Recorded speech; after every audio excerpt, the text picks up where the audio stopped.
नमस्कार दोस्तों, आज हम आपको मिलवाने जा रहे हैं भारतीय जनता पार्टी के सबसे नीचे के वरिष्ठ कार्यकर्ता हैं जो हमेशा ही भाजपा को उठाने में और लोगों को जोड़ने में जिनका विश्वास था और अपनी पार्टी को जिन्होंने मजबूत किया और बचपन काल उनका समझा जो उनका आरएसएस और भारतीय जनता पार्टी के साथ जो उनका बीता है और आज जो जवानी में भी और आज जो उनका समय चला जो भारतीय जनता पार्टी को उठाने में। दोस्तों आज हमारे साथ जनक पोपली जी हैं और उनसे मुलाकात कराएंगे और आज बात रहेगी, बड़ी ज़बरदस्त बात होगी। आप लाइव देखते रहें। और सर पहले आपका हमारे चैनल पर स्वागत है। नमस्कार। जनक जी एक बात पूछना चाहेंगे, आज भारतीय जनता पार्टी में आप क्या जिम्मेदारी और किस पद पर आप काम कर रहे हैं? मैं पार्टी का कार्यकर्ता हूं और कार्यकर्ता कभी भी छोटा बड़ा नहीं होता। मैं 1983 से आरएसएस का स्वयंसेवक रहा हूं। भारतीय जनता पार्टी के मैं सभी पदों पे मैंने काम किया है। मैं मंडल अध्यक्ष, मंडल का महामंत्री, जिले का अध्यक्ष, प्रदेश का महामंत्री, मेरे पास सभी दायित्व रहे हैं और अब भी मेरे पास ग्रीवेंसेस कमेटी का मेंबर हूँ आज के टाइम में। और कार्यकर्ता कभी छोटा बड़ा नहीं होता। भारतीय जनता पार्टी में कार्यकर्ता ही होता है। यानी आज कोई पद भी नहीं है, फिर भी आप अपनी पार्टी के लिए जी जान से मेहनत कर रहे हैं। देखिए, जो हमारी पार्टी है ना, भारतीय जनता पार्टी, ये हमारी माँ है और माँ के लिए बेटे का जो फर्ज बनता है वो हम कार्यकर्ता के रूप में वो निभा रहे हैं। तो सर आपने इतनी मेहनत की और आपको हमेशा ही पार्टी के लिए यानी लड़ाई लड़ी है, कहते हैं बचपन से और आज तक की लड़ाई लड़ रहे हैं, तो उसमें आपका क्या फ़ायदा हुआ? क्योंकि भारतीय जनता पार्टी का क्या फ़ायदा दिया आपको, इसके बारे में कुछ बताएंगे? जो दर्शक हमारे देख रहे हैं और आपके बारे में सब यानी परिचित भी है आपकी सेवाओं से। ऐसे है कृष्ण जी, जो भारतीय जनता पार्टी का कार्यकर्ता है वो अपने लिए काम नहीं करता। उसके लिए सबसे पहले राष्ट्र प्रथम है, उसके बाद पार्टी है, उसके बाद अपना घर बार है। हमें राष्ट्र सेवा से मतलब है, हमें बिल्कुल भी कहीं कुछ फ़ायदा हो हमारे को ना हो। मेरा देश आगे बढ़ रहा है मोदी जी के नेतृत्व में, बस मेरा प्रदेश आगे बढ़ रहा है माननीय मुख्यमंत्री नायब सिंह सैनी जी के नेतृत्व में। मेरे लिए इससे बड़ी सौभाग्य की कोई बात नहीं है। एक छोटा सा कार्यकर्ता जनक पोपली, छोटे से परिवार से निकला हुआ, आज अगर उसको हरियाणा के अंदर, पूरे देश के अंदर पहचान है, जनक पोपली को अगर कोई जानता है तो भारतीय जनता पार्टी के नाम से जानता है। मेरी माँ ने, मेरी पार्टी ने मेरे को ये पहचान दी है। ये मेरी थोड़ी पहचान नहीं है, ये बहुत बड़ी पहचान है और मैं अपने आप को सौभाग्यशाली मानता हूँ। मैं भारतीय जनता पार्टी का कार्यकर्ता हूँ और मेरे को इतना मान सम्मान पार्टी ने दिया है, उससे अधिक मेरे को और कुछ चाहिए भी नहीं। तो लोगों का कहना है जब आप बोलते हैं स्टेज पर, लोगों के बीच जाकर आप बोलते हैं तो लोगों के दिल यानी दिल से एक ही आवाज़ आती है, भारतीय जनता पार्टी की जय। क्योंकि आप उनमें जोश भर देते हैं। आपकी आवाज़ सुनकर जो युवा हैं उनमें एक जोश आ जाता है, वो जोश हमेशा ही देखने को मिलता है आप में। कृष्ण जी, मैं हमेशा बिना स्वार्थ के काम करता हूँ। मैं कभी ये नहीं सोचता भी मेरे को किससे फ़ायदा होगा। मेरे पास अगर कोई अपने कार्यकर्ता तो काम के लिए आते हैं, अगर कोई कांग्रेस का या किसी दूसरी पार्टी का कोई भी है, मैंने कभी किसी को मना नहीं किया। और हमारे सभी भाई हैं, सरकारें आती जाती रहती हैं, लेकिन आपसी भाईचारा प्रेम रहना चाहिए। वो आपका भाईचारा लंबे समय तक रहता है। जब आप किसी भी सीढ़ी के ऊपर चढ़ते हैं, जितनी ताड़ियां आपको उस टाइम मिल रही होती हैं और जब आप उतर रहे होते हैं उस सीढ़ी से, तो उतनी ताड़ियां तब भी बजती रहनी चाहिए। तो मेरा कहने का तात्पर्य है भी पार्टी कार्यकर्ता के पास कभी भी कोई बड़ी से बड़ी जिम्मेवारी हो तब भी उसको मान नहीं करना चाहिए। अगर छोटी सी जिम्मेवारी है तब भी उसको कभी मन छोटा नहीं करने चाहिए। मेरे को अटल जी की एक बात याद आ रही है, टूटे मन से, छोटे मन से कोई बड़ा नहीं होता और टूटे मन से कोई खड़ा नहीं होता। छोटे मन से कभी कोई भी कार्यकर्ता बड़ा नहीं होता। कार्यकर्ता सभी समान होते हैं, सभी का मान सम्मान करना चाहिए। मैंने पार्टी में रह के ये सीखा है। तो जनक जी बात करेंगे पहले आपकी नीलोखेड़ी विधानसभा की, करनाल ज़िले की। और करनाल में 5 सीटों पे जो चुनाव हो रहा है वहाँ बड़ी ज़बरदस्त टक्कर दिखाई दे रही है। और साथ में नीलोखेड़ी विधानसभा धर्मपाल गोंदर जो पहले भारतीय जनता पार्टी में जुड़े और आज यानी कांग्रेस पार्टी के साथ जुड़कर भगवान दास कबीरपंथी के खिलाफ खड़े हैं, उनको लेकर क्या बताएंगे, कैसी टक्कर रहेगी उनकी? देखिए, जो भी मेरी पार्टी ने जिसको भी कमल का चुनाव चिन्ह दिया है, मेरे लिए वही कैंडिडेट है। चाहे कोई भी आए, भारतीय जनता पार्टी की टिकट मिलना बड़े ही सौभाग्य की बात है। देखो आज केंद्र के अंदर माननीय प्रधानमंत्री श्री नरेंद्र मोदी जी की सरकार है और प्रदेश के अंदर ऐसे मुख्यमंत्री हैं, अगर आप रात को 2 बजे भी चले जाओ तो वहाँ पे आपको ना नहीं होगी। मैं खुद इस चीज़ का साक्ष्य, मैं 2-2 बजे माननीय मुख्यमंत्री नायब सिंह जी से मिला हूँ। उन्होंने कभी, मैं देखता हूँ उनके कार्य क्षमता को देख के मैं बड़ा हैरान हूँ। और ये बड़े सौभाग्य की बात मैं आपको एक और कहने जा रहा हूँ, हमारी प्रदेश के अंदर तीसरी बार सरकार बनने जा रही है। तो एक बात हो रहा है, धर्मपाल जी तो आपके नज़दीक के गांव के हैं, क्या आप उनका समर्थन नहीं करेंगे? क्यों? मेरा जो भी, मैंने आपसे एक बात बोली है, मेरे लिए पार्टी सर्वप्रथम है। मेरी पार्टी की टिकट कोई भी लेके आएगा, मेरे लिए वो सबसे ऊपर है। मैंने पार्टी के लिए काम करना है, किसी व्यक्ति विशेष के लिए काम नहीं करना है। तो आज़ाद और भी लोग खड़े हैं, जिसमें राजीव गोंदर, दयाल सरोही, ऐसे और भी, राजकुमार वाल्मीकि जो पहले कांग्रेस के MLA रह चुके हैं। क्या उसका फायदा ये भारतीय जनता पार्टी को मिलेगा जी? हमारा लक्ष्य एक ही है, कमल का फूल। हमें वो जितवा के नायब सैनी जी को अपनी सीट देनी है नीलोखेड़ी की। अपना सिर्फ एक ही टारगेट है, नीलोखेड़ी विधानसभा को जीतने का। अपना और कोई टारगेट नहीं है, अपने को किसी से कोई मतलब नहीं है। राजीव भी अपना भाई है, सारे अपने भाई हैं, पर अपना लक्ष्य है कमल का फूल। कमल का फूल जीत के भेजना है, हमारा और कोई लक्ष्य नहीं है, सिर्फ एकमात्र लक्ष्य है कमल का फूल नीलोखेड़ी से जीत के भेजना। तो जनक जी, पहले बात करें किसानों की। किसान भी काफ़ी भारतीय जनता पार्टी से बड़े नाराज़ थे, उनकी काफ़ी जो ये मांगे थी शायद पूरी नहीं हुई, या बाद में कुछ सरकार ने उनकी काफ़ी मदद भी करी। उसको लेकर किसानों को क्या बताएंगे आप? मेरी बात सुनिए, अगर कोई असली किसान है, उसको आप मेरे सामने 10 किसान ले आओ, मैं मीडिया के सामने मैं डिबेट करने के लिए तैयार हूँ। आज तक जितना खराबे का मुआवजा इस सरकार ने दिया है, प्रधानमंत्री जी की जो ये स्कीम का लाभ मिल रहा है, सभी किसानों को मिल रहा है। आज तक कभी किसान किसी के खाते में, अगर किसी से केंद्र की सरकार ने 1 रुपया भी डाला हो, तो आप जहाँ कहोगे मैं आपका कसूरवार हूँ।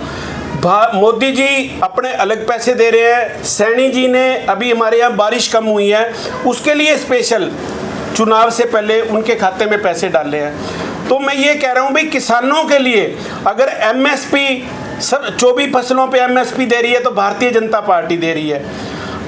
मैं आपको और भी बता दूं, किसान के हक के लिए सबसे बढ़िया सरकार अगर कोई है तो भारतीय जनता पार्टी सरकार। तो बार बार किसान विरोध क्यों कर रहे हैं, जिसमें काफ़ी समाज के लोग हैं, वो बार बार भारतीय जनता पार्टी का विरोध करते रहते हैं, कभी धरने पे बैठ जाते हैं, रास्ता जाम कर देते हैं, सदियों तक, कई महीने तक जाम लगा के रखते हैं। वो क्या चक्कर है, क्यों ऐसा हो रहा है?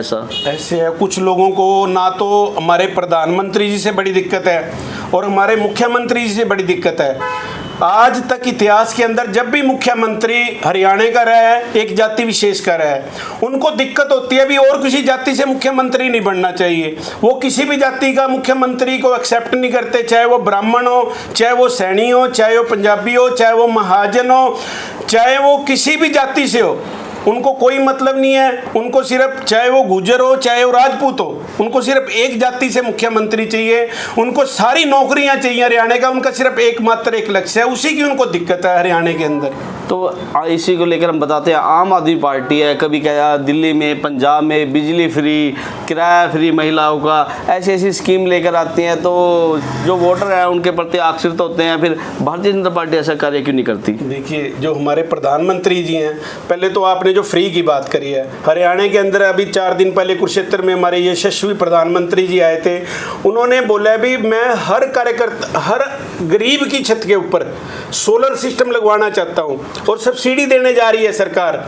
भी कितनी सौभाग्य की बात है, प्रधानमंत्री जी की सोच कितनी लंबी है। वो ये सोचते हैं भी हर आदमी को बिजली फ्री मिले। और आज हमारी प्रदेश के अंदर हमारी नायब सैनी जी की सरकार है, उन्होंने हैप्पी कार्ड बनाया हुआ है भी, जिसका भी इनकम कम है वो अपना हैप्पी कार्ड से प्रदेश के अंदर 1000 किलोमीटर तक यात्रा फ्री कर सकते हैं। तो जनक जी, कहना है तो इलेक्शन को क्या लोगों का कहना, लॉलीपॉप दे देते हैं जो सरकार है, जुमले होते हैं, एक वादा कर देते हैं, बाद में पूरे नहीं होते। मैं आपके चैनल के बिल्कुल ठोक के ये बात कहता हूँ, 10 साल की, 9.5 साल की सरकार हमारी रही है। 9.5 साल के अंदर बिना खर्ची पर्ची के नौकरी दी है, गरीब का बच्चा भी नौकरी लगा है। क्या मैं कोई आदमी, कांग्रेस का आदमी ये बात ठोक के कह सकता है भी भारतीय जनता पार्टी की सरकार में किसी ने पैसा दिया हो? गरीब का बच्चा भी नौकरी लग रहा है और अमीर का बच्चों ने आज के टाइम में, जब से ये हमारी सरकार आई है भारतीय जनता पार्टी के, बच्चों ने पढ़ना शुरू किया है। आप सुबह किसी सड़क पे चले जाओ, बच्चे दौड़ लगा रहे हैं। क्यों भाई? फिजिकल होना है। सरकार वो होती है, मुख्यमंत्री वो होता है जो सबको एक नजर से देखता है। तो सर वही बात है, कहना ग्रुप डी की नौकरी, बड़ी नौकरी तो शायद कोई नहीं लगी, छोटी नौकरियां ग्रुप डी की लोगों ने कहा है, जो यानी कांग्रेस पार्टी और भी पार्टियों ने माना है, सिर्फ छोटी नौकरी दिया, कोई बड़ी नौकरी तो नहीं निकली। मैं आपके चैनल पे ये बात कहते हुए बिल्कुल ठोक के कह रहा हूं भी कांग्रेस की सरकार के अंदर नौकरी पैसों से दी जाती थी। जो नोट का बक्सा भर के लेके जाता था रोहतक के अंदर, वहीं से नौकरी मिला करती थी। मैं गारंटी से, दावे से ये बात ठोक के कह रहा हूँ। बस्तड़ी गांव मेरे पास पड़ता है, वहाँ 23-24 बच्चे नौकरी लगे हैं। गोंदर से 40 बच्चे लगे हैं, 30 से 35 बच्चे निसिंग से लगे हैं। आप ओंगद गाँव से 20 बच्चे लगे हैं नौकरी पे। पहले कभी यहाँ कोई बता दे किसी गाँव से कोई बच्चा लगा है? छोटे छोटे गाँव का आप सर्वे करो, कोई गाँव ऐसा नहीं है जहाँ से 10, 15, 20 बच्चे ना लगे हों। आजकल बच्चों ने पढ़ना शुरू कर दिया है। आपको एक निसिंग के अंदर स्टडी सेंटर 5-6 स्टडी सेंटर हैं जो बच्चों के पेपर की तैयारी करवाते हैं, वो सेंटर खुल गए हैं। क्यों भाई? ये हमारी भारतीय जनता पार्टी की सरकार के कारण खुले हैं। तो एक बात और थी, मोदी जी का कहना था गरीबों के लिए कार्य करेंगे। कर्ज की बात करें, गरीबों को कर्ज दे दिया जाता है, उनको बैंक की तरफ से यानी कोई फाइनेंस कंपनी दबा दिया जाता है, बैंक वाले उनको तंग करते हैं, उनको फिर सुसाइड करना पड़ता है, जिसमें किसान भी हैं, दुकानदार भी हैं। पर जो अमीर लोग हैं, जो बड़ा मोटा लोन लेते हैं, उनका लोन माफ़ कर दिया जाता है, गरीबों का लोन माफ़ क्यों नहीं होता? वो आज के टाइम में आप किसी भी, पहले तो मैं बड़े लोन की बात आपको बताता हूँ। किसी भी आदमी को लोन लेना है ना, बैंक में आप चले जाओ, किसी भी एक भी आदमी को कोई बैंक का लोन नहीं मिलता आज के टाइम में। जो ये काले कारनामे और ये जो कांग्रेस के करे हुए काम थे ना, वो सारों पे मोदी जी ने ब्रेक लगा दिए। सारे बैंकों को, सरकारी बैंकों को आपस में इकट्ठा कर दिए। पहले बैंक ज़्यादा होते थे, अब जैसे हमारे यहाँ इलाहाबाद बैंक है, ये भी मर्ज कर दिए, इसके साथ 1-2 बैंक जोड़ दिए, पीएनबी है उसके साथ जोड़ दिए, एसबीआई के साथ, सभी बैंकों को मर्ज कर दिया, बैंक कम कर दिए हैं। उसकी वजह से अब लोन मिलना बड़ा मुश्किल हो गया। और गरीबों के लिए आप बात कर रहे हो, प्रधानमंत्री आवास योजना के अंतर्गत मेरे निसिंग के अंदर कम से कम 150 लोगों को मकान मिले हैं। मैं आपको लिस्ट दे सकता हूँ गरीब आदमी को, जिनको 2.5 लाख, 2,70,000, 2,80,000 रुपये मिले हैं मकान बनाने के लिए, टॉयलेट दिया है। मैं आपके चैनल से ठोक के ये बात कहता हूँ, क्या मैं उन गरीब आदमियों से पूछना चाहता हूँ भी क्या किसी का राशन कार्ड पहले बनता था? और आज के टाइम में हमारे देश के अंदर 80 से 90 करोड़ लोग राशन ले रहे हैं। एक तो उसमें बात राशन कार्ड की बात आई तो लोगों का कहना ये भी है, जो गरीब है उसका राशन बड़ी मुश्किल से बनता है। ऐसे अमीर जाकर सर्वे करें तो उन लोगों का राशन कार्ड बीपीएल बना हुआ, जो अच्छी नौकरी पे, उनके बच्चे नौकरी पर है, पर आज भी बीपीएल की सेवाएं ले रहे हैं, उनके लिए कोई कार्रवाई नहीं होती, लोग बताना नहीं चाहते। मैं नाम बताऊँ, काफ़ी हमने भी देखा उनके लोगों के आज राशन कार्ड बने कि उस पर कोई सख्ताई नहीं होती। देखिए, ये आपकी बात से मैं सहमत हूँ। बहुत से लोग ऐसे हैं जो ले लेते हैं, उनके बेटे नौकरी पे, सरकारी नौकरी, कोई पुलिस में है, कोई तहसीलदार है, फिर भी वो बीपीएल मेरी जानकारी में ऐसा कोई भी आदमी नहीं है जिसकी सरकारी नौकरी लगे और उसको राशन मिलता अच्छी हो। अगर किसी का गलती से बन गया हो तो वो कट जाता है, और मोस्टली कट गए हैं। ये आपके माध्यम से, मैं ये आपके चैनल के माध्यम से बताना चाहता हूँ भी ऐसा राशन कार्ड का अगर किसी, ये गरीबों के लिए है। देखो, परमात्मा ने सबको दे रखा है, पर मैंने आज तक, परमात्मा की कृपा है, मैंने आज तक सरकार की किसी भी योजना का लाभ नहीं लिया। चाहे ये कृषि वाली प्रधानमंत्री जी वाली है, उसका मेरे पिताजी 90 साल के भी पीछे, उनका 2 साल पहले स्वर्गवास, उनकी कभी मैंने पेंशन नहीं लगवाई। मैंने प्रधानमंत्री जी 2014 के अंदर जब प्रधानमंत्री नरेंद्र मोदी जी ने शपथ ग्रहण करी थी, उन्होंने सब्सिडी छोड़ने के लिए बोला था, मैंने उस दिन से कभी सब्सिडी छोड़ दी थी। हमने आज तक सरकार की किसी भी योजना का लाभ नहीं लिया। भी परमात्मा ने चलो बढ़िया सिस्टम बना रखा है, कोई ज़रूरत नहीं है। ये उन जो गरीब आदमी है उसको योजना का लाभ मिल रहा है। और ये जो योजना है प्रधानमंत्री जी की, जो ऑनलाइन योजना है, ये गरीब आदमी तक पहुंच रही है। चाहे हमारे मुख्यमंत्री जी की योजना हो, भी सभी को एक नज़र से देखा जा रहा है। एक प्रधानमंत्री जी का नारा है सबका साथ सबका विकास, सबसे बड़ी बात थी सबका साथ सबका विकास रहा। पर आपके नीसिंग की बात करें, नीसिंग में लाइटें जो बीच के डिवाइडर की लाइटें पास हुई 2-3 बार, उसके टेंडर लगते हैं फिर कैंसिल हो जाते हैं। जो बच्चों के लिए स्कूल जाने का रास्ता नहीं है, फुटपाथ चलने का रास्ता नहीं है, उसका कौन जिम्मेदार है? जो आज लोगों को बिल्कुल ट्रैफिक के बीच में से होकर गुजरना पड़ता है। लोगों ने अतिक्रमण किया हुआ है, नीसिंग के अंदर बिल्कुल जगह नहीं है पैदल चलने की। आपके शहर की बात है तो वो विकास थोड़ा यहाँ रुकता हुआ नजर आ रहा था सर, वो उसके बारे में बताएं जी। इस चीज़ की मेरे को भी थोड़ी पीड़ा है, अपने गांव की मेरे को विशेष तौर से पीड़ा है, क्योंकि 10 साल हमारी सरकार रही है और मैं ये आपके चैनल के सामने दावे से कह सकता हूँ, मैंने जो सुना है, मैंने नगर पालिका के अंदर पिछले 2 साल से लाइटें आई पी है, 1.5-2 साल से वो लाइटें आज तक लगवाई नहीं गई हैं। भी पता नहीं क्या कारण है, भी लाइटें लगाने के लिए आई हुई हैं पर वो आज तक लगवाई नहीं गई हैं शहर के अंदर, भी पता नहीं क्या है। भी अभी मैं इस मामले पे कुछ भी कहना नहीं चाहता, क्योंकि ये बात गांव वालों को सोचनी चाहिए। भी जो आदमी, जिस आदमी के पास टाइम नहीं है, आप उसको जिम्मेवारी दे रहे हो, वो बंदा अपना काम करने से उसको फुर्सत ही नहीं है।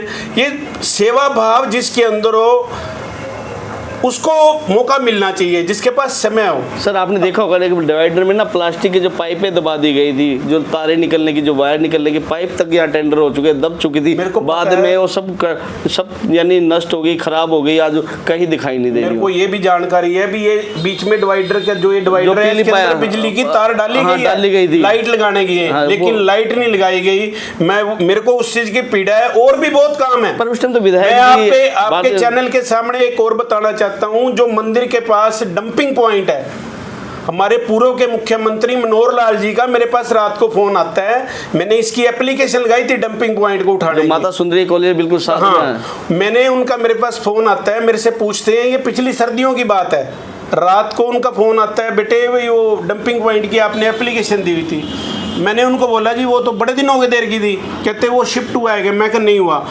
4 दिन बाद फिर उनका रात को मेरे पास फ़ोन आता है 7:30 बजे, मैं करनाल एक पंचायत में था, फिर मेरे से पूछते हैं वो, बेटे वो शिफ्ट, मैं जी 4 दिन पहले तो आपने पूछा था मेरे से, सोमवार पूछा था, शुक्रवार है। उसके बाद वो रात को 8:30 बजे मेरे को कहते वहाँ की फ़ोटोएं खींच के भेजो। मैंने रात को वहाँ की फ़ोटोएं खींच के भेजी। मेरे को वहाँ पे मेरे नीसिंग थाने में उस टाइम जंगशेर जी थे, वो भी वहाँ फ़ोटोएं खींचने आए थे डीसी साहब के आदेश से। रात को 8:30 बजे नीसिंग का नगर पालिका का सेक्रेटरी सस्पेंड हुआ उस केस के अंदर।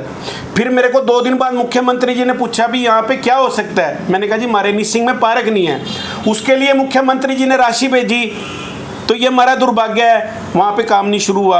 ये तो क्यों नहीं हुआ? वो जगह कारण क्यों नहीं? मैं वही आपको, वो जो जगह है वो ग्रामीण के अंदर आती है, क्या वो ग्रामीण वाली जगह 1 घंटे के अंदर ट्रांसफर नहीं करवाई जा सकती करनाल जाके? सरकार के भाई मैं पंचायत की क्या, जो गांव के चौधरी बना रखे हैं गांव वालों ने, क्या उनकी कोई जिम्मेवारी नहीं बनती क्या? तो भाई क्या अपने काम से मतलब, आप गाँव की सेवा के लिए बैठे हो, क्या आपका मतलब नहीं बनता?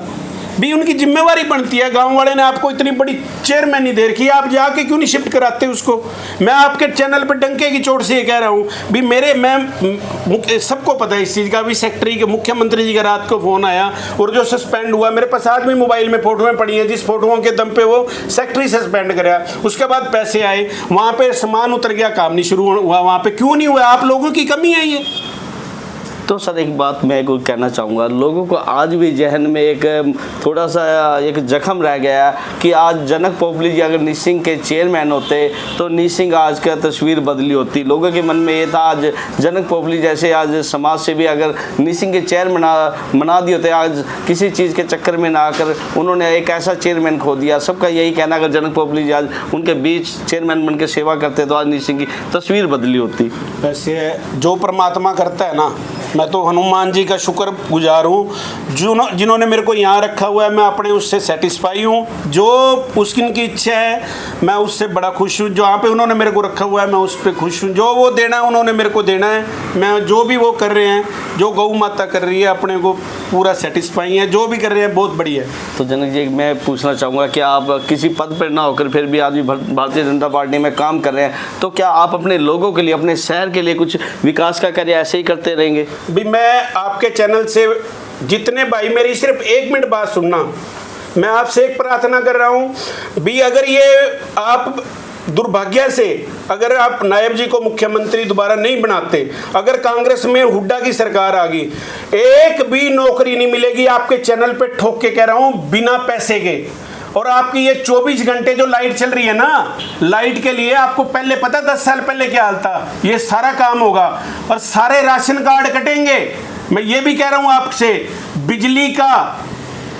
बिजली की आपने पोजीशन मेरे से सुनी, पेट्रोल डीजल के रेट कांग्रेस की सरकार में 120 रुपए लीटर हिमाचल में है, डीजल का रेट 105 रुपए लीटर है। जहां कर्नाटका के अंदर कांग्रेस की सरकार है वहां भी पेट्रोल डीजल के ये रेट है। ये सारा खामियाजा भुगतने के लिए तैयार रहना। और ये जो प्रधानमंत्री आवास योजना का लाभ गरीबों को मिल रहा है, किसी की बातों में नहीं आना। ये कांग्रेस वाले हैं ना, जो जिस व्हाट्सएप यूनिवर्सिटी के ये स्टूडेंट हैं, जहां से इनको मैसेज आते हैं, राष्ट्र को तोड़ने वाले लोग हैं ये। राहुल गांधी आज विदेश के अंदर जाके भारत को नीचा दिखाने की कोशिश कर रहे हैं।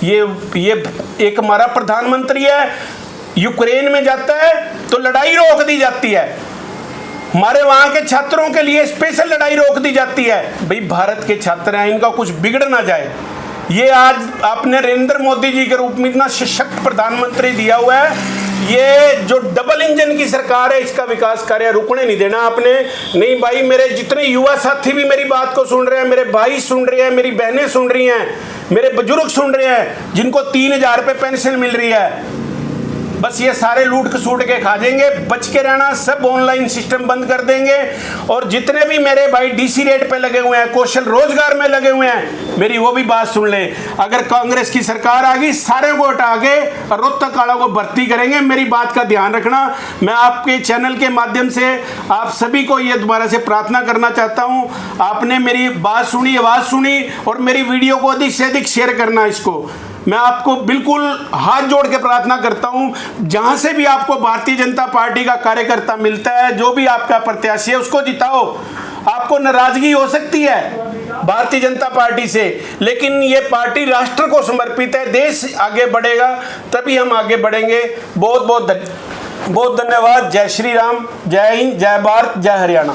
दोस्तों, यही खासियत है जनक पोपली जी में, जो अपने देश की बात करते हैं, देश हित के लिए कार्य करते हैं और हमेशा ही सनातन धर्म को और अपने लोगों को उठाने की बात करते हैं। यही खासियत है, इसलिए लोग उनको बहुत पसंद करते हैं। और आज लोगों का दुख जो मैं बताना चाह रहा था आपको, आज चेयरमैनी जो उन्होंने खो दी है, क्योंकि आज चेयरमैन होते तो निसिंग का विकास आज तरक्की करता। दोस्तों, मैं भी अपने चैनल के माध्यम से कहना चाहूँगा, ऐसे जो नेता को हमें चुनना चाहिए, जो देश और अपने समाज की बात करता हूं। दोस्तों, इस वीडियो को लाइक शेयर जरूर करते रहे और जनक पोपली जी से हम फिर मिलवाएंगे, आपको जल्द लेकर आएंगे अपने चैनल पर। धन्यवाद। जय श्री राम।